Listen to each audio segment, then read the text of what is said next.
পাশে যে পড়লাম, ঠিক আমি উঠলাম, উঠে দেখি আমার বুকটা যেখানে ছিল সেখানে এতটা মাটি, মানে গুলিতে এতটা মাটি উঠে গেল, গর্ত হয়ে গেল। আমি মোহাম্মদ আখতারুজ্জামান ফিরোজ, গ্রাম পারবিষ্ণপুর, উপজেলা কালিয়া, জেলা নড়াইল। আমি একজন মুক্তিযোদ্ধা।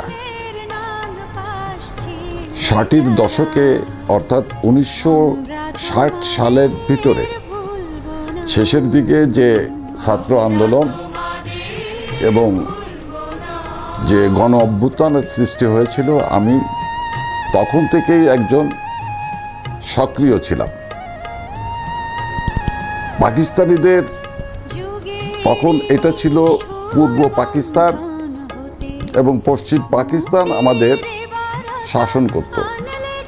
শাসনের নামে যে শোষণ এবং দ্বিমাতা সুলভ আচরণ করত, তাতে আমরা উপলব্ধি করেছিলাম যে এই দেশটা ওদের থেকে মুক্ত করা অতীব প্রয়োজন। সেই প্রয়োজনটা মাথায় রেখেই আমরা বিভিন্ন সময় গণ অভ্যুত্থানে অংশগ্রহণ করেছি, রাস্তায় আন্দোলন করেছি। এর পরবর্তীতে 71 সালে বঙ্গবন্ধু শেখ মুজিবুর রহমানের ডাকে বাংলাদেশ স্বাধীন করার যে ডাক আমরা পেলাম, তখন আমরা একটা জিনিস খুব আত্মস্থ করলাম এবং বুঝলাম যে এই স্বৈর শাসনের হাত থেকে মুক্তি পেতে গেলে দেশটা স্বাধীন করা অতীব জরুরি। সেই কথা মাথায় রেখেই আমরা 71 সালে, বলে রাখা ভালো যে গণ অভ্যুত্থানের সময় আমি যখন রাস্তায় আন্দোলন করি, তখন খানে সবুর এর বাড়ি, এডিসি কাউতের বাড়ি যে আক্রমণ করা হয়েছিল এবং অগ্নিসংযোগ করা হয়, আমি তা সক্রিয়ভাবে অংশগ্রহণ করি এবং আমার পাশে আমার অনেক বন্ধুকে আমি গুলিবিদ্ধ অবস্থায় দেখতে পাই। সেখান থেকে আমরা বঙ্গবন্ধু 7ই মার্চে যে ভাষণ দিলেন এবং স্বাধীনতার ডাক দিলেন, তার ভিতরে একটা কথা ছিল যে তোমাদের যা কিছু আছে তাই নিয়ে প্রস্তুত হয়ে যাও, শত্রুর মোকাবেলা করতে হবে। তিনি শত্রুকে কিন্তু পূর্ব পাকিস্তানের স্বৈর শাসকদেরই বুঝিয়েছিলেন। এটা আমরা উপলব্ধি করি এবং ওনার কথা অনুযায়ী আমি নিজেই একটা বন্দুকের দোকানে লুট করার সময় অংশগ্রহণ করি। সেখান থেকে আমি 5টা বন্দুক নিয়ে আসি এবং তখনও আমি খুলনাতে অবস্থান করি। কিন্তু তখন একটা বলে রাখা ভালো, তখন কি বলে, একটা রেডিও ছিল। রেডিওটাতে একটা FM ছিল, তাতে আর্মিদের কিন্তু যে সিগন্যালগুলো, ওয়্যারলেসের সিগন্যালগুলো এখান থেকে ধরা যেত এবং আমরা সেটা ফলো করতাম।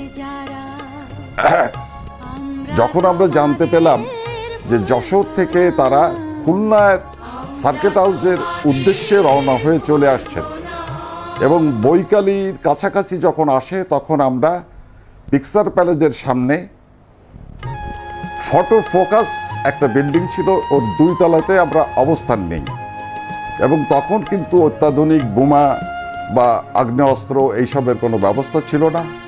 তখন আমরা পেট্রোল বোমটার ব্যবহার করব বলে পেট্রোল বোম তৈরি করি এবং এই পেট্রোল বোমটা নিয়ে আমরা ফটো ফোকাসের সামনে অবস্থান করি। যখন আর্মির গাড়ি সার্কিট হাউসের উদ্দেশ্যে পিকচার প্যালেস ক্রস করে, তখন আমি নিজে হাতে সেই ট্রাকের উপর আমি কয়েকটা পেট্রোল বোম মারতে সক্ষম হই এবং আমি যেটা দেখতে পাই যে একটা পেট্রোল বোম হয়তো ঠিক মতন কাজ করেনি, কিন্তু আরও 2-3টা পেট্রোল বোম গাড়ির উপরে নিক্ষেপ করার পরে সেখানে আগুন লেগে যায় এবং আর্মিদের গায়ে আগুন লাগে। এটা আমি সচক্ষে দেখেছিলাম। তখন নিজের নিরাপত্তার জন্য এক বিল্ডিং থেকে আর এক বিল্ডিং, আর এক বিল্ডিং থেকে আর এক বিল্ডিং, এইভাবে আমি চলে যাই। ওটা হলো একটা ফার্নিচারের দোকান। ওখান দিয়ে আমরা নেমে আত্মগোপন করি। কিন্তু পরবর্তীতে দেখতে পাই যে অবস্থা এত খারাপ, তখন আমি চুল দাড়ি কেটে ক্লিন, মাথায় টুপি দিয়ে, বলে রাখা ভালো যে এর আগে থেকে যে অভিজ্ঞতাটা ছিল তাতে আমাদের ওই সময় ইসলামী নাম ব্যবহারকারী কিছু লোক তাদের মদত দিচ্ছিল আন্দোলনের সময় আমরা দেখেছি, পরবর্তীতেও আমরা দেখেছি। তখন কিন্তু আমি বাধ্য হয়ে মাথায় টুপি দিয়ে আত্মগোপন করি। কিন্তু একটা পর্যায়ে দেখলাম নিরাপত্তার খুব অভাব। তখন আমি 5টা বন্দুক নিয়ে আমার গ্রামের বাড়ি পার বিষ্ণুপুর কালিয়া থানার অন্তর্গত সেখানে চলে যাই। যাওয়ার পরে সেখানে এরপরে তো 26শে মার্চ সবাই জানে 26শে মার্চ কি হয়েছিল, কি এটা তো কারোর অজানা নয়, ওই ব্যাখ্যাতে আমি যাব না। তখন যখন স্বাধীনতা আর কোনো বিকল্প নেই, স্বাধীনতা বঙ্গবন্ধুর ডাকেও মানুষ সাড়া দিয়েছে, আমি একজন মুক্তিযোদ্ধা হিসেবে তখন এই বন্দুক নিয়ে আমি প্রথম আমার বাড়ির পাশে বিলের ভিতরে একটা খালের উঁচু জায়গাতে আমি নিয়মিত আমাদের মানে ভাই ব্রাদার এবং আশেপাশের প্রতিবেশী অনেক ইয়াং ছেলেদের বেছে বেছে নিয়ে আমি ট্রেনিং শুরু করি। এই ট্রেনিং থেকে শুরু করতে করতে একটা পর্যায়ে আমার ওই এলাকা থেকে বিভিন্ন এলাকায় দূরে 5, 7, 8, 10 কিলোমিটার দূরেও যদি আমরা খবর পাই যে কোনো পুলিশ অস্ত্র নিয়ে ফিরে আসছে, এই খবর পেলে আমরা সেই অস্ত্রগুলো কালেকশন করি। এইভাবে তখন ছিল ইপিআর এবং পুলিশের অনেকগুলো অস্ত্র আমরা কালেকশন করতে সক্ষম হই। এইভাবেই কিন্তু আমাদের মুক্তিযুদ্ধের ট্রেনিং সহ আমাদের মুক্তিযোদ্ধাটা আমরা সেইভাবে অংশগ্রহণ করি। একটা পর্যায়ে আমার বাড়ি থেকে প্রায় 2.5-3-4 কিলোমিটার দূরে গাজীরহাট নামক জায়গায় আব্দুল হামিদ মোল্লা ওরফে হামু মোল্লা, উনি একটা মুক্তিযোদ্ধা গ্রুপ তৈরি করেন। সেটা তুলনামূলকভাবে আমার চেয়ে অনেক শক্তিশালী। এটা আমি একটা পর্যায়ে বিভিন্ন জায়গায় রাজাকার ক্যাম্প তৈরি হয়। এবং বলে রাখি, আমি যখন প্রথম মুক্তিযুদ্ধ ট্রেনিং শুরু করি আমার বাড়ি থেকে আরও 4-5 মাইল দূরে, ওখানে রাজাকারদের কিছু লোক রাজাকারদের অর্গানাইজ করার চেষ্টা করতেছে। এইটা খবর পাওয়ার পরে আমি লোক দিয়ে এর সত্যতা যাচাই করি এবং পরবর্তীতে রাতে কিন্তু তাকে আমি নিজে হাতে গুলি করি। এখান থেকে আমার প্রথম গুলিবর্ষণ শুরু হলো। এরপরে আমার অ্যাক্টিভিটিস দেখে গাজীরহাটের মুক্তিযোদ্ধাদের যে কমান্ডার, যে অর্গানাইজার ছিলেন, উনি আমাকে খবর দিলেন এবং ওনার সাথে যোগাযোগ করে আমি পরবর্তীতে ওনার গ্রুপের সাথে মিলে যাই যৌথভাবে আমরা বিভিন্ন জায়গায় তখন রাজাকার ক্যাম্প অপারেশন শুরু হলো। প্রথম আমরা 13 খাদাতে যে ক্যাম্প ছিল ওই ক্যাম্পটা যুদ্ধে অংশগ্রহণ করি এবং ক্যাম্পটা উড়িয়ে দিতে সক্ষম হই। পরবর্তীতে ওখান থেকেও আবার সেই অস্ত্র কালেকশনের কিছু প্রোগ্রাম থেকেই যায়। এটার মাঝামাঝি তখন আমরা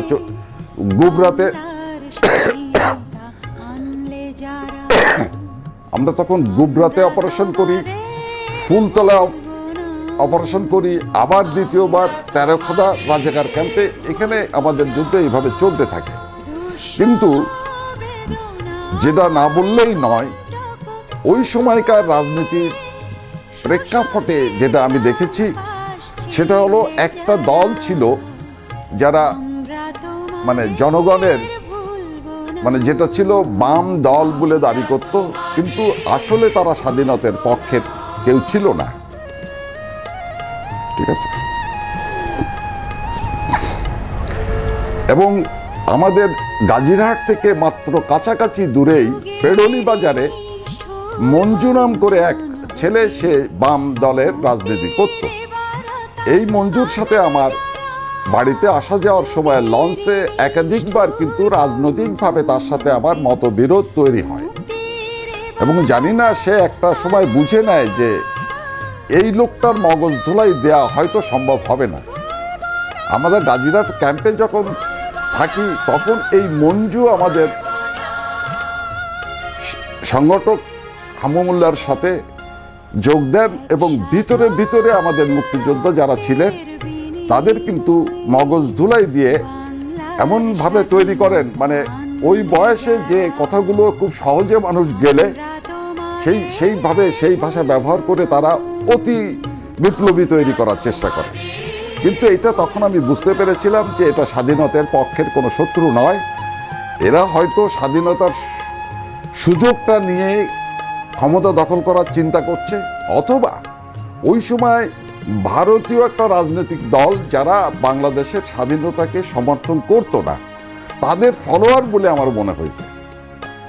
তখন আমি দেখি যে বিশেষ একটা বাড়িতে ওরা সময় পেলেই লোকজন নিয়ে সেখানে বৈঠক করে, কিন্তু আমাকে কখনো ডাকেনি। আমার বুঝতে আর বাকি থাকলো না যে সবাইকে তারা দলে নিলেও তার বিশ্বাস যে আমাকে দলে নিতে পারবে না, ঠিক এই কারণেই সে আমারে কিন্তু ডাকেনি। এটা বুঝার পরে দেখলাম আমি আমার লিডার, আমাদের যে কমান্ডার, তাকে বোঝানোর চেষ্টা করলাম যে এটা কিন্তু লক্ষণটা আমার ভালো মনে হচ্ছে না। কিন্তু প্রথমে তিনি আমার কথাটা একেবারেই আমলে আনলেন না, কিন্তু আমার নিজের নিরাপত্তার কারণে আমি তার অনুমতিক্রমে কিছু আর্মস নিয়ে আমার বাড়ি থেকে গাজীরহাটের উল্টো দিকে চাচড়ি বাজারের পাশে ওখানে আমি আবার একটা ক্যাম্প তৈরি করলাম।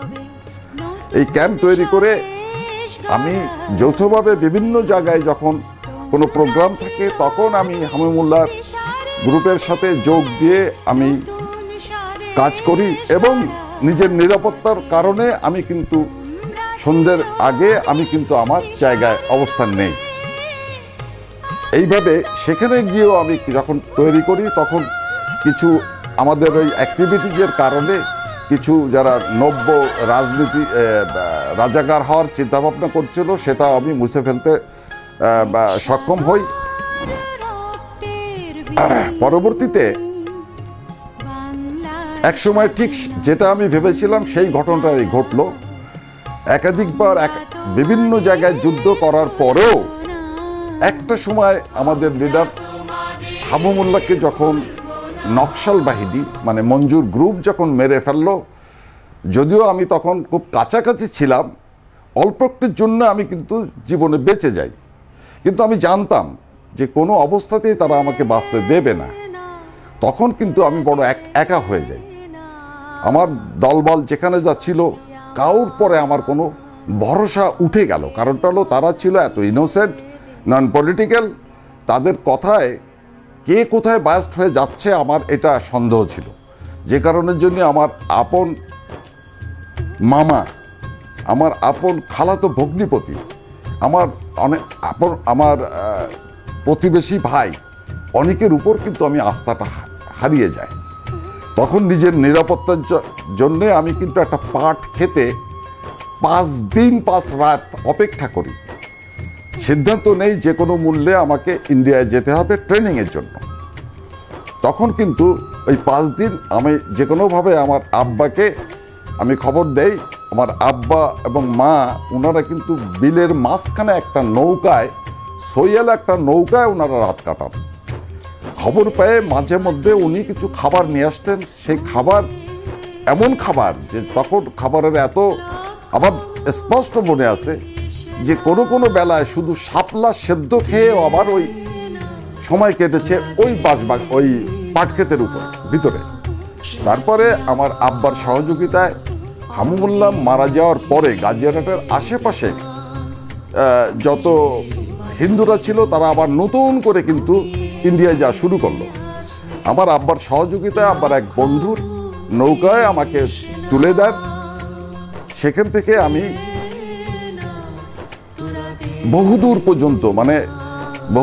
পর্যন্ত আমি ওই যেটা পাটাতন থাকে, পাটাতনের ভিতরে আমার বডিটা থাকে, শুধু মাথাটা থাকে আমার বাবার বন্ধুর স্ত্রীর কোলের উপরে।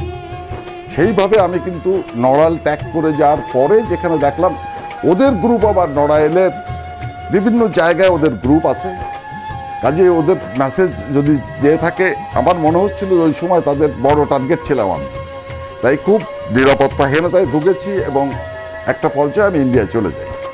ইন্ডিয়ায় যাওয়ার পরে প্রথম আমি কিন্তু জানতাম যে ইন্ডিয়ায় যেয়ে যদি বিচ্ছিন্নভাবে আমি চলাফেরা করি তাহলে ওই যে মঞ্জুরা যাদের ফলোয়ার করে, যারা আমাদের ইন্ডিয়ার যে রাজনৈতিক দলটা আমাদের স্বাধীনতাকে সমর্থন করে না বরং বিরোধিতা করে, তাদের কবলে পড়লে সেখানেও আমার নিরাপত্তার অভাব বোধ করি আমি। কাজে আমি আর দেরি না করে সরাসরি টালিকুলা ক্যাম্পে, বনগাঁর টালিকুলা ক্যাম্পে যাই আমি অবস্থান নেই। এবং তখন অনেক দেরি হয়ে গেছে, তখন যে পরিমাণ লোক ওখানে ময়নামতির চাল খায়, সবজি খায়, লেফট রাইট করি, কোনো কাজ নেই। হঠাৎ দেখলাম যে লেফটেন্যান্ট মতিউর রহমান, উনার নেতৃত্বে একটা গ্রুপ রিক্রুটমেন্টের জন্য টালিখোলা ক্যাম্পে আসলেন। তখন ওই শিক্ষাগত যোগ্যতা এবং শারীরিক গঠন এবং সুস্থতার উপর ভিত্তি করে উনি রিক্রুটমেন্ট করার জন্য আসলেন। সত্য, মানে যেটা সত্য ঘটনা, আমার টালিখোলা ক্যাম্পে শত শত লোক থাকা সত্ত্বেও মাত্র একজনকেই রিক্রুট করা হয়, সেটা আমি। আমাদের ওখান থেকে রিক্রুট করার পরে আমি দেখলাম যে আমার এলাকার বিভিন্ন জায়গার আমার পরিচিত বন্ধুবান্ধব অনেকেই কিন্তু তার ভিতরে আমি পেলাম। যাও একটু আশ্বস্ত হলাম। আমাদের ওখান থেকে নিয়ে যাওয়া হলো, যাওয়ার পরে নিয়ে রাখা হলো ইয়ের ভিতরে, ওটা হলো শিয়ালদা স্টেশনের একটা অব্যবহৃত প্ল্যাটফর্মে আমাদের রাত্রি রাখা হলো। পরের দিন সেখান থেকে ট্রাকে করে নিয়ে যাওয়া হলো আমাদের দমদম এয়ারপোর্টে। দমদম এয়ারপোর্টের থেকে একটা বিমান আসলো। সেই বিমানটা দেখে আমার বুঝলাম এবং পরবর্তীতে আমি শিওর হলাম যে এই বিমানটা ছিল রাশিয়ান একটা কার্গো বিমান। আমরা সেখানে, আমার স্পষ্ট মনে আছে, আমরা 145 জনের একটা গ্রুপ ওই বিমানে আমরা যখন রওনা হই তখন মনে হচ্ছিল যে 145 জন লোকই আমরা একটা গোডাউনের এক কোণার ভিতরে আছি। তাহলে এবার ধারণা করেন বিমানটা কত বড়। সেই বিমানে যখন 4 ঘন্টা যাবৎ চালার পরেও যখন কোনো সিগন্যাল পাচ্ছি না, তখন আমরা অনেকেই ধারণা করছি এটা মনে হয় ভারত ছেড়ে অন্য কোথাও নিয়ে যাচ্ছে আমাদের। কিন্তু পরবর্তীতে আমাদের একটা এয়ারপোর্টে নামায় দেওয়া হলো। সেই এয়ারপোর্টে আমরা রাত্রি সেখানে অবস্থান করলাম। অবস্থান করার পরে যখন বিমানটা নামে তখন দেখলাম যে কয়েকটা ট্রাকে করে কিছু খাবার আসছে, মানে ট্রাক আসছে। ঠিক বিমানটা নামার পরে দেখলাম কয়েকটা ট্রাক আসলো এবং তারা এসে বলল যে তোমাদের খাবার গ্রহণ করো, এবং আমাদের কিছু টেন্ট দেওয়া হলো এবং একজন আমাকে টেন্ট সেট করার প্রশিক্ষণ দিল। আমরা সেটা দেখে নিজেদের টেন্টগুলো তৈরি করে সেখানে রাত কাটালাম। সেখান থেকে সকালে ভোরে আবার আমাদের ট্রাকে করে নিয়ে রওনা হলো। এবং তখন আমরা জানি না যে আমরা আদৌ ভারতে আছি কিনা। এটা এত গোপনীয়তা রক্ষা করা হয়েছে।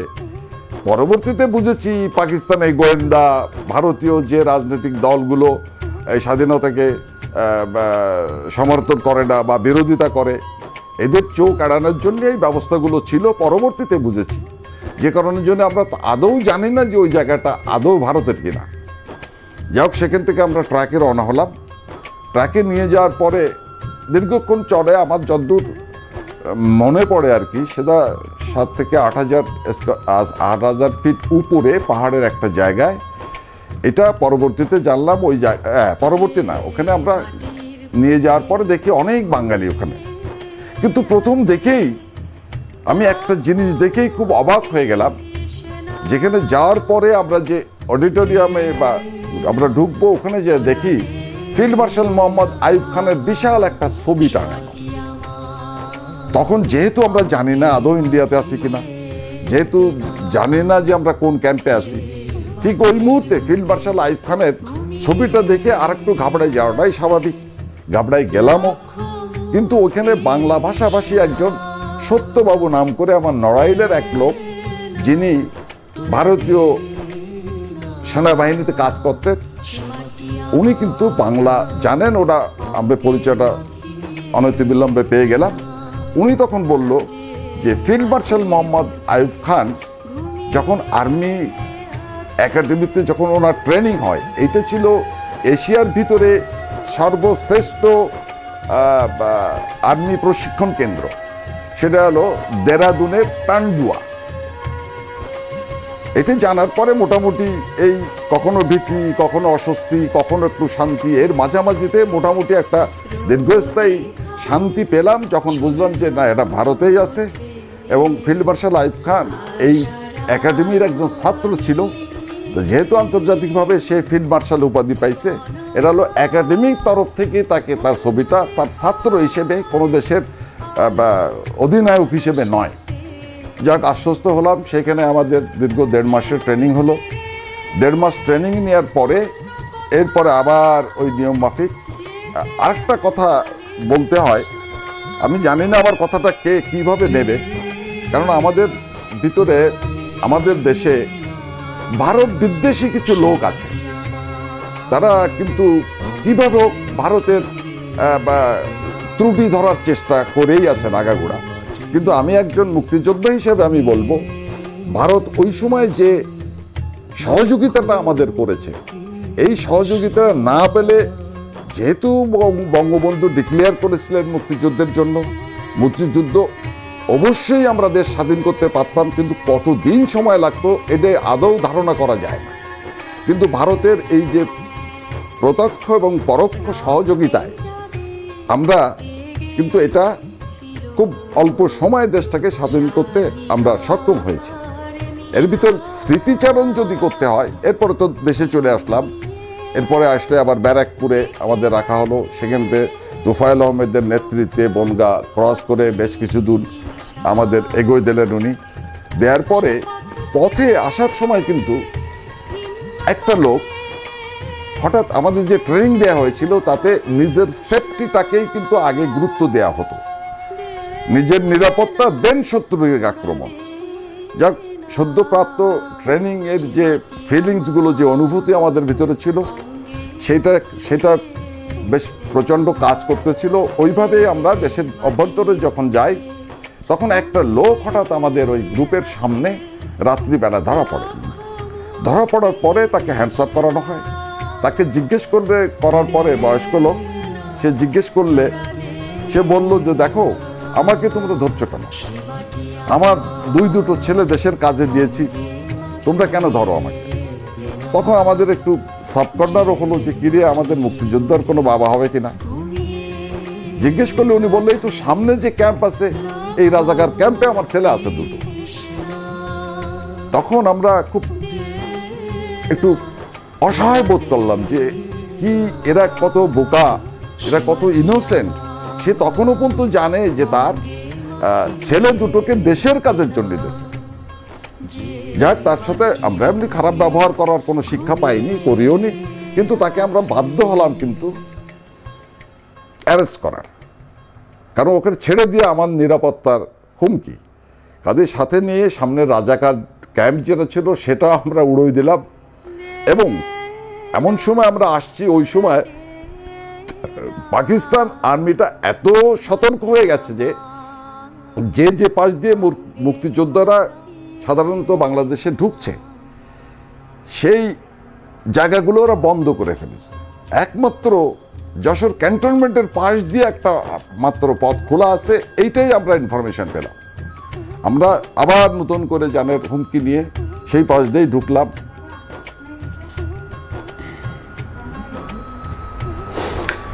এরপরে দেশে আসলাম। দেশে আসার পরে আমরা প্রথমেই না বললে নয়, জাহিদ ভাই, ওনার বাড়ি ইটনাতে, রাজনৈতিকভাবে আমাদের সিনিয়র, এবং ওনাদের বাড়িতে আমরা প্রথম পৌঁছাই। সেখান থেকে আমরা কুমড়িতে একটা নিরাপদ জায়গায় গেলাম। সেখান থেকে আমরা বিভিন্ন প্রোগ্রাম, বিভিন্ন লোকের সাথে যোগাযোগ রেখে নেক্সট প্রোগ্রাম কখন কি হবে এটা বলা উচিত, বলা দরকার যে আমাদের ওই স্বল্প সময়ে দেহরাদুনের টান্ডুয়াতে যে ট্রেনিংটা দেওয়া ছিল, এই ট্রেনিংয়ে আমাদের ছিল 8টা সাবজেক্ট। এই 8টা সাবজেক্ট ছিল, তার ভিতরে আর্টিলারি ট্রেনিং তো আছেই, তারপরে বিভিন্ন অস্ত্র ব্যবহারের যে ট্রেনিংটা আছে এটা তো ছিলই, তারপরে demonstration, mines and booby traps, psychological warfare, map reading and drawing ইত্যাদি ইত্যাদি, যে পূর্ণাঙ্গ একটা ট্রেনিং কিন্তু আমাদের দিয়ে দেয়। কিন্তু আমাদের পুঁজি থাকে কিন্তু একবারের বেশি বলার সুযোগ ছিল না, তাই এটা আমরা নোট করে নিতাম ডায়েরিতে, এবং এটা চর্চা করলে ভবিষ্যতে আমরা একজন পূর্ণাঙ্গ গেরিলা হতে পারি, সেই মশলাটা কিন্তু আমাদের ছিল ডায়েরিতে সংরক্ষিত। যাক, সেইভাবে আসলাম। আসার পরে কিন্তু আমি মাত্র একটা যুদ্ধেই অংশগ্রহণ করার সুযোগ পাইছি, সেটা হলো কালিয়াতে। কালিয়াতে আমি যুদ্ধে সরাসরি অংশগ্রহণ করি, এবং সেটা বলতে গেলে আরও অনেক ইয়ে করতে হয়। সেখানেও আমার একটা সুইসাইড অপারেশনের মতন একটা প্রোগ্রাম আমাকে করতে হয়, কারণটা যেহেতু ছিলাম আমি একটা একটা কি বলে মুক্তিযোদ্ধার ভাষায় কমান্ডার, যেহেতু আমার কমান্ড অনেকে মানতো, কমান্ডার এই হিসেবে আমাকে কমান্ডার কেউ বানায়ও দেয়নি, কিন্তু আমার কথা অনেকে শুনতো।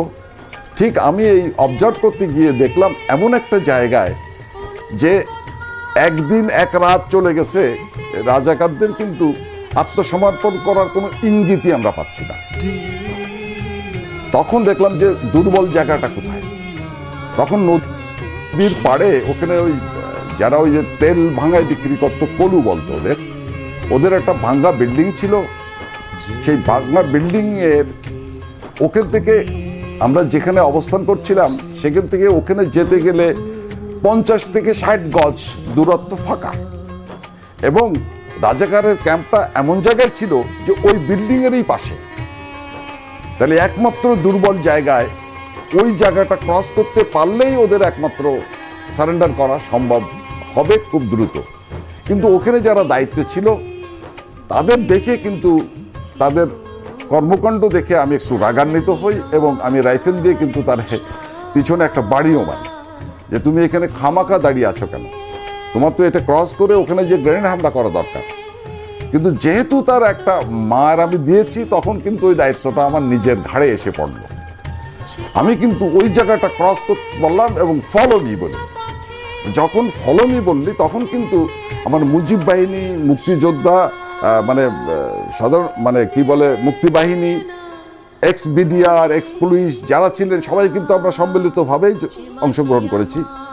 আমি যখন জাস্ট ফলো মি বলে ক্রলিং করা শুরু করলাম, ঠিক তখন আমি খেয়াল করি যে ঠিক ওই সোজাসুজি নদীর পাশে একটা 2তলা বিল্ডিং আছে, যে 2তলাতে রাজাকারের ঘাঁটি।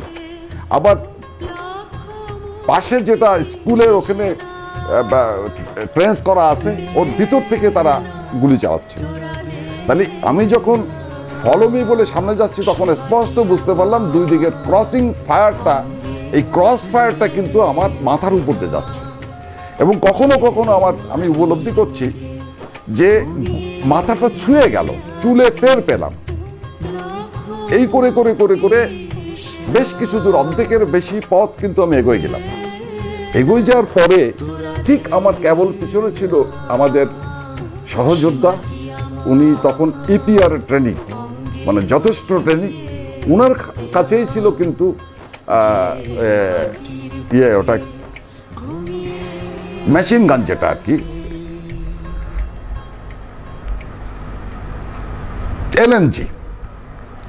এলএমজি এবং এলএমজি চালাতে দুজন লোক লাগে, যার জন্য ওনার সহযোগী আর একজন ছিল। তারা দুইজন ছিল আমার পিছনে। আমি যেহেতু ফলো মি বলে ফেলেছি, আমি আগে যাচ্ছি, ওরা পিছনে। হঠাৎ একটা উ করে একটা শব্দ শুনলাম, নিচে করে ঘাটটা মুড়ায় তাকায় দেখি যে ওনার পেটের এপার ওপার হয়ে গেছে গুলি, এবং উনি ভূত হয়ে আর থাকতে পারেনি, উনি চিত হয়ে গেছে। ঠিক সাময়িক ওই মুহূর্তটা আমার একদম গায়ে কোনো বল ছিল। আমি কয়েক সেকেন্ড চুপ করে মাথা নত করে বাড়ির সাথে মিশায় বললাম যে এখানে তো থাকা যাবে না, যে কোনোভাবে আমার এগোতে হবে। আবার ওকে আহত মুক্তিযোদ্ধাদের পিছনে নেওয়ার ব্যবস্থাটাকে আমাকে করতে হবে। কিন্তু ওই নিয়ম অনুযায়ী কিন্তু আমার মাজায় কিন্তু একটা দড়ি বাঁধা ছিল। যখন আমি ফলো দিয়ে বলেছি, আমি একটু পিছন দিকে ঘুরে ওনার ইয়েতে আমি সেই দড়িটা বেঁধে দিই এবং লাশটা পিছনে নিয়ে যায়। ওরা টেনে নিয়ে গেল, আমি এসে নিরাপদ জায়গায় পৌঁছলাম। সেখানে উপরে ছাদ নেই, মানে যে বিল্ডিংটা আমরা নিচ্ছি একটা বিল্ডিং এর উপরে ছাদ নেই, জানালায় গ্লাস নেই, কাঠ নেই, এরকম একটা বিল্ডিং। সেই বিল্ডিং এর যে নিলাম এবং আমি তখন নিরাপদ। কিন্তু এই মুহূর্তে একটা সাউন্ড শুনলাম নাকি গান বোর্ড আসছে। আর আমার ওই অবস্থা দেখে আমার নিজস্ব যারা ছিল পিছনে, তারা কিন্তু যে কোনো ভাবে বাই ফোর্স যে কোনো ভাবেই কিন্তু লোক আবার একজন একজন করে কিন্তু আস্তে আস্তে আমার কাছে আসা শুরু করলো এবং ওই একই সিস্টেম, মাজায় দড়ি। এরপর আমি তাকায় দেখি যে বেশ 4-5 জন আমরা হয়ে গেছি সঙ্গী।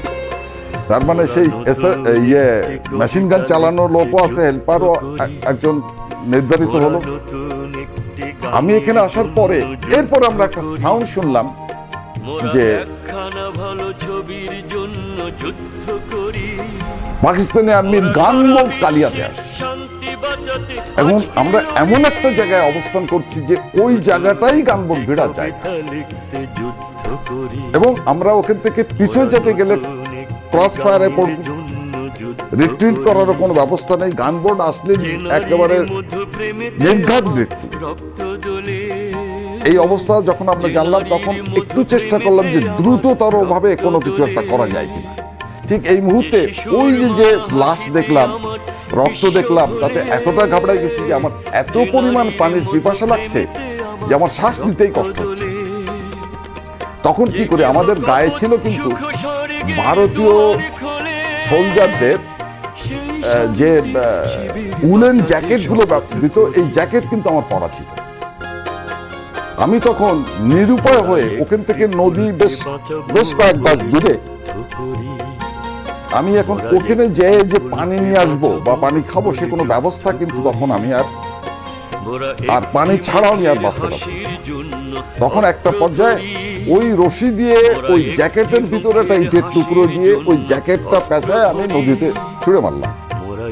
আমি জানি যে উলে পানি ধরে রাখবে, সেইভাবে আমি যখন টেনে আনি এবং খুব আশাবাদী যে ওইটা আমার কাছে আসলে যাক আমি অন্তত গলাটা ভিজেতে পারি। ঠিক ওই মুহূর্তে যখন আমি টেনে আনছি তার আগের দিন অথবা তার আগের দিন নদীর কূলে হয়তো পায়খানা করে রাখিছে, পরিমাণে একেবারে কম না। আমি যখন টেনে আনি ওইটা কিন্তু আংশিক সেই পায়খানার উপর দিয়ে আসছে। আমি পানি খাবো এই সময় দেখি পাশে পায়খানা।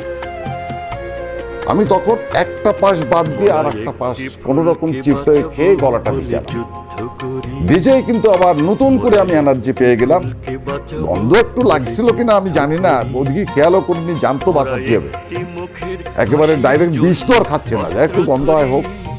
আমি সেইভাবে কোন রকম গলাটা ভিজিয়ে নিলাম, নিয়ে তখন আমার কাছে গ্রেনেড ছিল সাফিসিয়েন্ট। তখন আমি প্রথম একটা গ্রেনেড যখন মারি দেখলাম গ্রেনেডটা ওদের ট্রেন্সের উপর দিয়ে গড়িয়ে বাইরে চলে গেল। তখন আমি সিদ্ধান্ত নিলাম যে তোমরা ইয়ে করো, ওই পাশ দিয়ে ক্রস ফায়ার শুরু করো, অটো ফায়ার শুরু করে চাল উড়ে দাও, কোনো মানুষকে গুলি করার দরকার নেই। ঠিক কথা মতন তারাও কাজ করলো। যখন ব্রাশ ফায়ার করা হলো করলে চালটা উড়ে গেল। যখন চাল উড়ে গেল জানালার ফাঁক দিয়ে কিন্তু আমি নিজে হাতে 4-5টা গ্রেনেড মারলাম। প্রথমটা তো মিস গেছে, পরবর্তী সবগুলো গ্রেনেড। আবার গ্রেনেড মারার কিছু নিয়ম আছে, যদি কোনো ট্রেন আর্মির সাথে গ্রেনেড মারা হয় তাহলে একটা সময় হাতে রেখে দিতে হয় এবং সেটা দূরত্বের উপর নির্ভর করে কত উঁচু দিয়ে মারতে হবে, কেন সময়টা পথে কিল করার দরকার। এটা আমাদের ট্রেনিং এ ছিল, কিন্তু এত কাছাকাছি যে তখন আমরা এই সময়টা পাই না। তখন চিন্তা করলাম যে এর ভিতরে যারা আছে রাজাকার, এক নম্বর, তাদের কোনো ট্রেনিং নেই। দু একজন মালয়েশিয়া ছিল, যারা ছিল ওই পাকিস্তানি মালয়েশিয়া যারা, তারাও আছে ভিতরে। তা এরা এতটা ট্রেন না মনে হয়। যাক, তখন ওই রিস্ক নিয়ে আমি গ্রেনেডটা যখন প্রথম চার্জ করি, একটা ভিতরে যে যখন বাস্ট হয়ে গেল, তখন অনেকগুলো টিন উঠে গেল। যখন টিন উঠে গেল, তখন আমি বুঝলাম যে তাহলে এরা তো এই জিনিসটা জানে না। আমি নির্দ্বিধায় কিন্তু একের পর এক গ্রেনেড মারি। একটা পর্যায়ের ভিতরে শব্দ আসতো, জয় বাংলা। তার মানে ওই মালয়েশিয়ারা জয় বাংলা কথাটা উচ্চারণই করতে পারেনি। তারপর তো সবাই জয় বাংলা জয় বাংলা যখন বললো, সবাইকে মোটামুটি সিগন্যাল দেওয়া হলো যে তোমরা গুলি চালায় না, জয় বাংলা ওরা বলছে, ওরা আত্মসমর্পণ করেছে। যাক, তখন ওনার সবচেয়ে বড় লিডার যিনি ছিলেন বারেক মাওলানা, এই বারেক মাওলানা কিন্তু আমার হাতে আত্মসমর্পণ করে। কেন, ওই জায়গাটা ছিল মূল জায়গা। আজকে আমার অনেক মুক্তিযোদ্ধা ভাইরা হয়তো এটা নাও জানতে পারেন। কারণটা হলো, যেহেতু চারিপাশে বিভিন্ন লোক বিভিন্ন মুক্তিযুদ্ধে অংশগ্রহণ করছে, কে কোন জায়গায় কি ভূমিকাটা নিচ্ছে এটা তো বোঝা মুশকিল। অনেকে হয়তো জানেন না। তবে যেটা একেবারে অতীব সত্য, যেটা এটাই আমি বলছি, এটা না জানার কিছু নেই। কিন্তু আরেকটা কথা বলা দরকার, ওই সময় তো তারা আত্মসমর্পণ করলো, তার আগে তাদের গুলি থেকে উপর থেকে একটা ইটের টুকরো, একটা আস্ত মানে আদলা ইট এসে কিন্তু আমার পায়ের পরে পড়ে। এই পায়ের পরে পড়ার কারণে আমি কিন্তু কিছুটা আহত। এখন যখন ওরা লাইন ধরে ধরে সব রাইফেল নিয়ে নিয়ে আমার কাছে আসছে ওয়ালের পাশ দিয়ে, আমি রাইফেল এক জায়গায় গাদি করতেছি আর ধরে ওদের রাইফেলদের ফাঁসারটা মারতেছি, জনগণ পিছনে নিয়ে যে ছিঁড়ে বুড়ে ফেলতেছে। যাক, তখন আমি কিছুটা অসুস্থ ওই কারণে। এখন আমার আব্বা, চাচা, ভাই, ব্রাদার যারা আত্মীয় স্বজন তারাও পিছনে ছিল। পরবর্তীতে সব শান্ত হয়ে গেলে নেক্সট কালিয়ার খবর কিন্তু আমি আর জানি না। কারণটা হলো, যখন আমি অসুস্থ, এই অসুস্থ অবস্থায় আমাকে তখন ধরে দেশে মানে বাড়ি নিয়ে আসবে। তখন আমার সহযোদ্ধারা অনেকে বলল কি, একটা রাজাকার ছিল, সে অল্প বয়স, সে দেশের স্বাধীনতা আর বিরোধিতা এটা কিন্তু সে বোঝার বয়সও হয়নি, সেও কিন্তু ক্যাম্পের থেকে আত্মসমর্পণ করেছে। তখন সবাই মিলে বললো যে বেটা বাড়ি যায় বুড়ো মারে কষ্ট দিবি কেন, এটার সাথে নিয়ে যায়। তার মানে তখন সে স্বীকৃত, ওদের আজও কালো ওই ছেলেটারে ছেড়ে দিতে হবে, ওই ছেলেটারে তখন ছেড়ে দিতে হবে। এটা এই ডিসিশনটা তো স্বাভাবিকভাবে বুঝেছি। যাক, ওর সাথে করে নিয়ে আসলো। নিয়ে আসার পর আমার ওখান থেকে 5 কিলোমিটারেরও বেশি দূর আমার বাড়ি। সেখানে আমার স্পষ্ট মনে আছে যে এক মুহূর্তের জন্য আমি মাটিতে পা দিইনি, এবং পর্যায়ক্রমে প্রত্যেক ইঞ্চি মানে প্রত্যেক 6 ইঞ্চি অন্তর অন্তর একজনের হাত ছিল আমার শরীরের উপরে। সেইভাবেই কিন্তু আমার কোলে করে নিয়ে আমার বাড়িতে, এখানে তো আমি বাড়ি আসলাম। সবচেয়ে মজার ঘটনা হলো, আমি বাড়িতে আসার পরে আমার ছোট ফুফু আম্মা চিটাগাং থাকতেন, উনি আমার বাড়িতে তখন, আমার মা। এখন উনাদের রাত্রি ঘুম হারাম হয়ে গেছে যে এই বাচ্চা ছেলেটাকে কি মেরে ফেলবে। তা আমার এক সময় জিজ্ঞেস করলো যে বাবা, এই ছেলেটার তো আনিসের সাথে করে দেরে কি মেরে ফেলবা। আমি আবার একটু রহস্য করে বললাম যে এই ছেলেটার হাতে একটা রাইফেল ছিল, এই রাইফেল কিন্তু সে আমার দিকে তাক করে গুলিও করেছে। তা গুলিটা হয়তো পাশ দিয়ে চলে গেছে, যদি সোজা আমার এই সোজা লাগতো তাহলে তোমার ছেলের অবস্থাটা কি হতো। এই কথা বলে ওনারা সাহস পান। যেহেতু সাহস পাননি, তখন ওনারা রাত্রি পরিকল্পনা করেছে এই ছেলের রাত্রি ছেড়ে দিতে হবে। ওনারা আরো শিয়ার হয়েছে যে ওরা মেরে ফেলবে। তখন ওইভাবে সকালে ওকে ছেড়ে দিয়েছে। আমি নিয়ম মাফিক সকালে উঠে, তখন তো দাঁতন, আমি আমার বারান্দায় বসে দাঁতন করছি, হঠাৎ দূর থেকে দেখি এক মানে প্রায় 25-30-40 জন লোক আমার বাড়ির দিকে আসছে। এরা কারা? আমার কাছাকাছি আসার পরে দেখি ওই ছেলে। ওই ছেলে ওই এলাকা ছেড়ে বহুদূর যাওয়ার পরে পাবলিক কিন্তু তারা ধরে আবার আমার কাছে ফিরে নিয়ে আসছে। কারণ আমাকে যখন নিয়ে আসে তখন অত্তরে এলাকার সহস্রাধিক লোকের উপস্থিতি ছিল। তার সবাই দেখি যে ওই ছেলে, তাহলে ওই ছেলে ভেঙে গেছে। যাক, পরবর্তীতে আনার পরে আমি বললাম যে না, মারবো না, তুমি আমার। সেইভাবে তো থেকে গেল। ওই যে 10 তারিখে, ডিসেম্বরের 10 তারিখে কালিয়া স্বাধীন হওয়ার পরে কিন্তু কালিয়াতে আমি আর যাইনি, মানে যার প্রয়োজনও হয়নি। আর আমি তো আসলে গ্রামে বসবাস করতাম না, যার জন্য আমি আবার কিন্তু পরবর্তীতে খুলনাতে চলে আসি। এখন কিছু কিছু ঘটনা স্মৃতিচারণ করতে গেলে এই ঘটনাগুলো কিন্তু অতীব জরুরি। যখন আমরা অস্ত্র কালেকশন করি, ফুলতলা যখন ব্যাপক হারে রাজাকার শক্তিশালী হচ্ছে এবং তারা আশেপাশের অনেক জায়গায় আরো ক্যাম্প করার পরিকল্পনা করছে, তখন কিন্তু এবং স্থানীয় হিন্দুদের উপর যে মানে যে জুলুম শুরু করেছে, করার পরে যারা অবস্থাশালী যারা ছিল তাদের পরে জুলুমটা বেশি হয়েছে। আমাদের একটা ইনফরমেশন পাওয়ার পরে হঠাৎ একদিন হামু ভাই বলছে কি, ফিরোজ একটা সুইসাইড অপারেশনে যেতে হবে।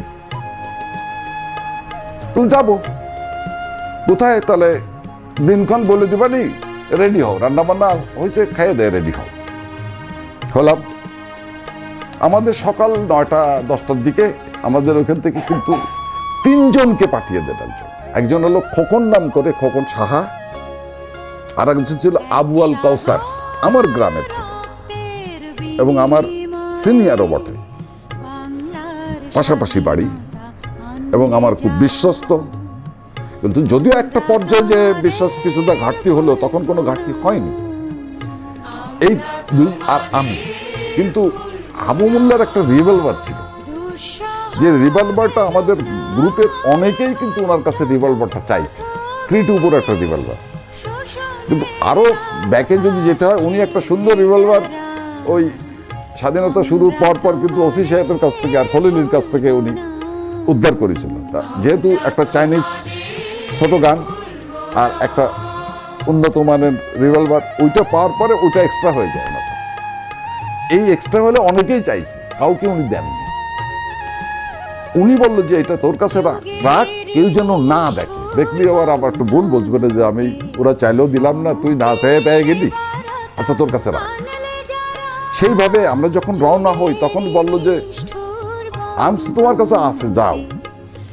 কিন্তু আমার কাছে যে আর্মস আছে আরো দুজন তুই জানেন, এবং আমরা কোথায় যাচ্ছি তাও বলিনি। ঠিক যে মুহূর্তে রওনা হলো বললো কি যে অমুক জায়গায় যে নদীর যাও, নদীতে পার হয়ে এইভাবে ওই পেড়লি থেকে ফুলতলায় যে রাস্তাটা ঢুকে গেল সিন্ধি পাশায়, ওই রাস্তার মাঝখানে কিন্তু একটা বিরাট খাল আছে, মানে শতাধিক ফিট চওড়া, এবং টোটাল ওই বিশাল বিলের পানি কিন্তু ওই পাশ দিয়েই বের হয়।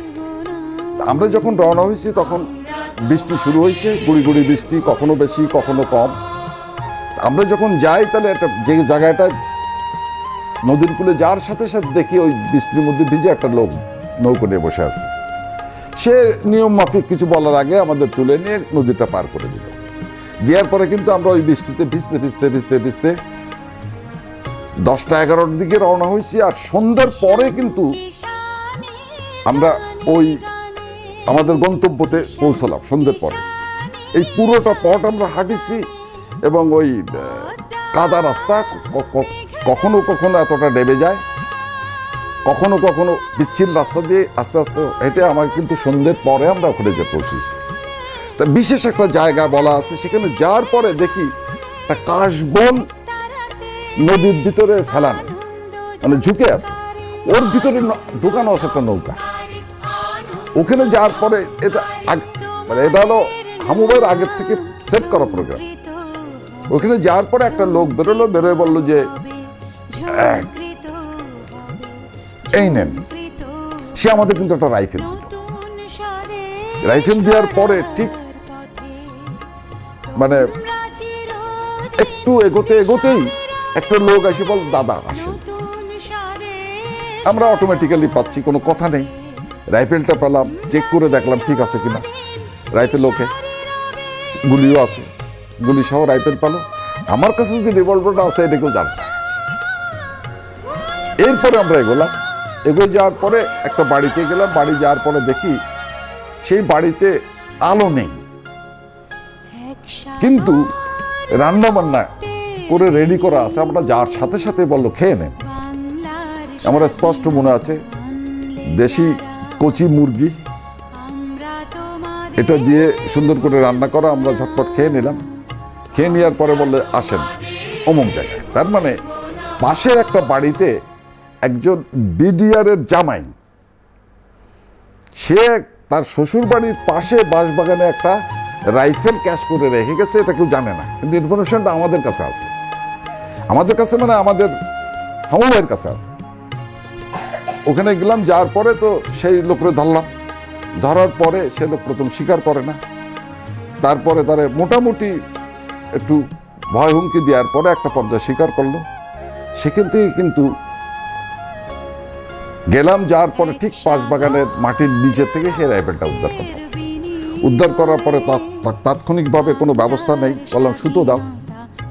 সুতো দিল, সুতোর উপর একটু কাপড় পেঁচালাম, পেঁচায় ব্যারেলের ভিতর পিশাব করলাম। পিশাব করার পরে ওই দড়ি দিয়ে ফুলতুরুর কাজ করলাম আর কি, করে রাইফেলটা ওকে করে দিলাম।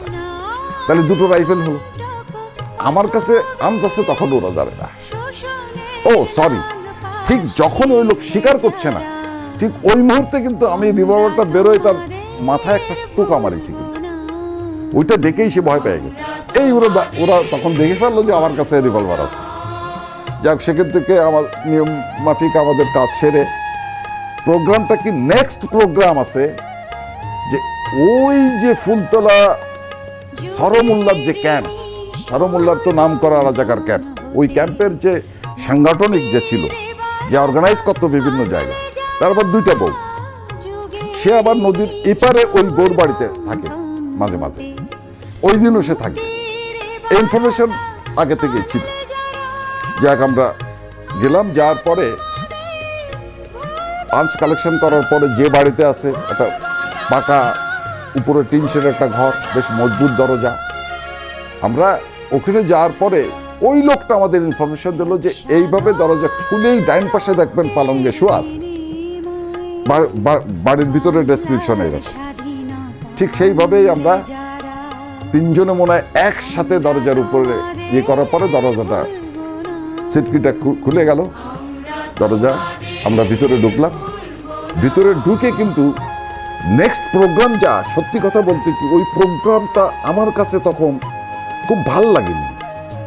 ভাল লাগেনি মানে ওই প্রোগ্রামটা ছিল ঠিক ওই মুহূর্তে ঠিক আমার যান বাঁচানোর মতো কোনো ব্যাপার না, যার জন্য ওই প্রোগ্রামটাতে আমি খুব বেশি একটা পছন্দ করিনি। যার জন্য খোকনকে আর আবু আল কাউসারে বললো তোরা ভিতরে যাও, আমি বাইরে দেখছি। ওরা ভিতরে গেল। ভিতরে যে পরবর্তীতে ওদের কাছে শুনেছি যে ওরা যখনই ওদের যে ওই অবস্থা ঠেকায় ধরলো, তখন ওর স্ত্রী উঠে বললো তোমরা কি কি চাও, স্বর্ণ অলংকার টাকা পয়সা কোনো অভাব নেই, সব নিয়ে যাও। ওরা বললো যে না, এটার জন্য আমরা আসিনি। ওদের বাড়িতেই বাঁশ বাগান ছিল, বাঁশ বাগানের আবার বাঁশ কাটা দা আছে খুব সুন্দর। সেই দা দিয়ে তার মাথাটাকে আলাদা করা, এবং আমুবার কথা ছিল যে ওর মাথা চাই। এখন এই মাথাটা যদি, এই জিনিসগুলো তো প্রথম বলেছি জানি না, আমি জানলাম কি করে। কোন কোন তথ্য আমার কাছে আছে, কোন কোন তথ্য খোকন দিয়ে আছে, কোন কোন তথ্য আছে আবু আল কাউসারের কাছে।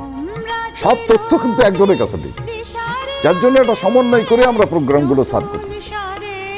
তখন ও এসে, কখন এসে বলছে এই ফিরোজ চল, কাজ হয়ে গেছে। তাহলে কি, তাহলেই তো ওই ওই শালার গামছা, শালার দাও আর ওই শালার মাথা। আমি বললাম বাবা তোর কাছে রাখ, চল। আমরা রওনা হলাম। রওনা হয়ে ফিরে আসছি, ঠিক ওই যে খাল যেটা বলে, ওটা ইসামতির খাল বলে, বিশাল নাম করা খাল তখন, মানে যে কোনো ছোট নদীর চেয়ে এবং খরস্রোত। ওইটা যখন আসার সময় তো আমরা সাঁতরায় পার হয়েছি, পরবর্তীতে যাওয়ার সময় আবার সাঁতরায় পার হতে হবে। ঠিক ঠিক এই সময় আসার সময় ঠিক ওই খালটা যখন আমরা পার হব, ঠিক ওই মুহূর্তে হয়েছে কি, আমার রিভলভারটা আমার কাছ থেকে পড়ে গেছে। আমি কিনারে এসে দেখি রিভলভার নেই। তখন চিন্তা করলাম হাবিবুল্লাহ সব সহ্য করবে, কিন্তু এইটা সে সহ্য করবে না। কারণটা হলো আর্মস তখন আমাদের কালেকশন, একটা আর্মস মানে অনেক মূল্য তার কাছে। আর যেহেতু কমান্ডিং অবস্থাতে থাকলে তত রাগ তার তেজ থাকতে হয়, স্বাভাবিকভাবে শ্রদ্ধা ভয় করি তো আমরা, ভয় পেলাম যে কোনো মূল্যে এটা নিতে হবে। সবাই পাইছে যে ওরে আল্লাহ রিভলভারটা ওরে দেশে, সেটা যদিও ফেলে যেত ও বাঁচত। আলটিমেটলি তো আমার সহযোদ্ধা, তারা কিন্তু এটা ফিল করেছে এবং আমার সাথে তারা বারবার খালদে ডুবাইছি, প্রায় 1 ঘন্টা অধিক ডুবাই এই পাশে তো ওই পাশে যায়, দেখে অন্যদিকে চলে যায় খরস্রোতের ভিতরে ডুবোতে ডুবোতে একটা পর্যায়ে কিন্তু এইটা আবুল কাউসার পাওয়ার পরে করছে কি যে পাইছি, যাক আলহামদুলিল্লাহ পেয়ে গেলাম, ওখান থেকে চলে আসলাম। যাক ওটা নিয়ে আইসি, আবার নিয়ম মাফিক কোন সময় আমরা আইসি নদী পার করার জন্য লোক রেডি আছে আমাদের আসছে। আবার বলে রাখি ওই সময় কিন্তু একটা লোক সম্ভবত জেল ভাঙার সময় ডাকাত টাইপের কেউ আমুল্লাহ তাকে শেল্টার দিছিল সিকিউরিটির জন্য, তার মানে ও একা একাই যথেষ্ট। যাক সে নিয়মিত সিকিউরিটির ব্যবস্থা করে, নদীর কূলে ইনফরমেশন দেয়। আমরা গেলাম, যার পরে খাওয়ার ব্যবস্থা আমাদের করবো। খাওয়ার পরে এমন একটা সময় যাচ্ছে যে যখন আমরা কোথায় ঘুমোবো বা রেস্ট নেবো সেই জায়গা কিন্তু আমাদের নেই। এখন ওই দূর দূরান্তে যদি কেউ চলে যায় সিঙ্গেল সেটা এক জিনিস, কিন্তু গ্রুপ ওয়াইজ কোথাও যে আমরা একটু সময় কাটাবো নদীর কূলে, তখন হলো এই গান বোটের আসা যাওয়াটার পরিমাণটা বেড়ে গেছে অনেক। খাওয়ার পরে আমরা শুভ একটা পর্যায়ে যেখানে পরিত্যক্ত বাড়ি আছে, হিন্দুরা ছেড়ে গেছে, ওইরকম একটা বাড়িতে আমরা গেলাম। তখন যাওয়ার পরে খাওয়া দাওয়ার পরে শুয়ে যায় দেখি ঘরে কোনো খাট পালঙ্গ নেই, বেশ কিছু ওই তুল্লি বলে আমাদের দেশে মোটা কাঁথা তোষকের মতন ওইরকম একটার পর একটা ভাঁজ করে বেশ এরকম করে রাখি। আমরা দেখে তো মহা খুশি হলাম, যাক একটু আরামে ঘুমোবি, ওদিকে তো আমাদের সিকিউরিটি আছে আর আমুল্লাহ নলেজ আছে আমরা অনেক জায়গায় আছি, তাহলে ওদিকে যেহেতু সিকিউরিটির ব্যবস্থা আছে তো আরামে নাক ডাকে ঘুমোবো। যে কিন্তু আমরা খুব আনন্দের সাথে যাই, যখন একটা বা দুটো কথা তোলার পরে ওর ভিতরে ছিল ঠিক এই সাইজের একটা কাল কেউ, যখন তুলেছি সে কিন্তু আসলে উঠে এইভাবে দাঁড়ায়। তখন চিন্তা করলাম আমাকে কপালে আর নেই, যাক ঘুমোতে পারলাম না, শুতে পারলাম। এই তো আমাদের স্বাধীনতার যুদ্ধে আমাদের যে এরকম অসংখ্য স্মৃতি তো আছে, এগুলো তো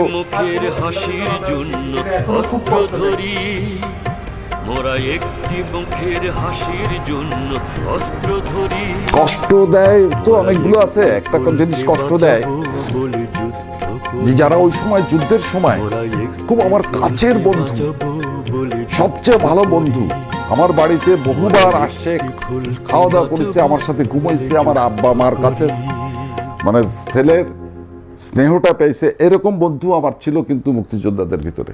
কিন্তু তারা যে মঞ্জুর মগজধুলার পালায় পড়ে যাবে এটা ওরা কিন্তু পড়ে গেল। আমি যখন চলে গেলাম, যার পরে কিন্তু ওই ছেলে পেলেই এসে আমার আব্বাকে খুঁজে বের করে মেন্টাল এবং ফিজিক্যাল টর্চারিং করেছে। যে তার এতগুলো অস্ত্র ছিল, অস্ত্র কি করেছে, অস্ত্রগুলো আমি কিন্তু মানে আমার এমন ভাবে সেট করা ছিল, তখন তো মানসিক ভাবে এমন প্রস্তুতি ছিল যে আমি যাচ্ছি নাও ফিরতে পারি, কিন্তু সেকেন্ড ডিফেন্স দিয়ে থাকি তার কথা মতো তোমার তাকে অ্যাডভাইস করা হতো এটা কিভাবে পরবর্তীতে কি করবে, সেকেন্ড থার্ড ডিফেন্স এরকম তৈরি করা ছিল। এর জন্য আর্মসগুলো তো আমি সেইভাবে ইকুয়াল সেট আপ করা ছিল। আমি তাদের সাথে যাওয়ার সময় অবশ্যই যোগাযোগ করতে পারিনি, কেন 5 দিন ছিলাম আমি পাট খেতে। ওরা কিন্তু আমার আব্বার উপরে মেন্টাল এবং ফিজিক্যাল টর্চারিং করেছে। তখন আমি এটা পরবর্তীতে যারা এখান থেকে গেছে ওদের কাছে শুনেছি, এবং আমি শুধু আল্লাহকে বলতাম, আল্লাহ আমার একটা সুযোগ দাও, আমি দেশে ফিরে যেন ওদের সাথে আমার দেখা হয়। ওদের আমি নিজে হাতে শাস্তি দেবো, আল্লাহ ভালো জানে, নয় তা ছেড়েও দেবো, কি করবো আমি জানি না। কিন্তু আমার খুব ইচ্ছে ছিল যে ওকে আমি সামনাসামনি একটু দেখতে চাই। কিন্তু আমার দুর্ভাগ্য, আমি আসার আগেই ওই মঞ্জুর প্রণলিগ্রাম অপারেশন করে শতাধিক ক্রস দিয়ে নদীতে ফেলে। এটা একটা কারণ, আরো ছোট ছোট কিছু কারণ আছে। কারণটা হলো বুগরা যখন আমরা আক্রমণে যাই, বুগরাতে একটা 2 তলা বিল্ডিং মিলেছিল রাজাঘাটে। এই বিল্ডিংটা ছিল এল টাইপ, কিন্তু তখন আমরা ওয়েল ট্রেন না, ট্রেনিং এর আগের ঘটনাগুলো। আমরা যেখানে যেটা অ্যাক্টিভ মনে হচ্ছে যে এখানে লোক বসবাসের উপযুক্ত বা লোক আছে, সেইটাকে টার্গেট করে আমরা কিন্তু নিচে অবস্থান নিয়ে গুলি শুরু করেছি। কিন্তু ওই বিল্ডিংটা যে এল টাইপের ঘুরে যে আমাদের পাশে চলে আসে, এটা আমরা বেমালুম ভুলে গেছি বা উপলব্ধি করি। কিন্তু আমার পাশে ছিল আমার একজন মানে সহযোদ্ধা, আমার ভাই, কি বলবো, এই আপনজন। মানে মুক্তিযোদ্ধার সময় সহযোদ্ধার চেয়ে আপন আর কোনো ডেফিনেশন থাকে না। ও আপন ভাই থাকলেও আমি আপন কথাটা বলতাম না, এর চেয়ে আপন আর হয় না। তখন কিন্তু ওর নজরে পড়ে যে এল টাইপের ওই বিল্ডিং এর 2 তলা থেকে বন্দুক তাক করা হয়েছে আমার দিকে। তখন ঠিক একটা পর্যায়ে আমার বুকের দিকে হাত দিয়ে এভাবে ফেলে দিল ভাই। পাশে যে পড়লাম, ঠিক আমি উঠলাম, উঠে দেখি আমার বুকটা যেখানে ছিল সেখানে এতটা মাটি, মানে গুলিতে এতটা মাটি উঠে গেল, গর্ত হয়ে গেল। এই ছোট ছোট অসংখ্য ঘটনা আছে যে কোনো মুহূর্তে। তাহলে ওই মুহূর্তের অনুভূতিটা কি? তাহলে উপর আল্লাহ পাক আর নিচে হিল্লা হয়ে আমার ওই সহযোদ্ধা আমাকে বাঁচাইছে। ধন্যবাদ আপনাকে মুক্তিযুদ্ধের ইতিহাস সংরক্ষণ কমিটির পক্ষ থেকে।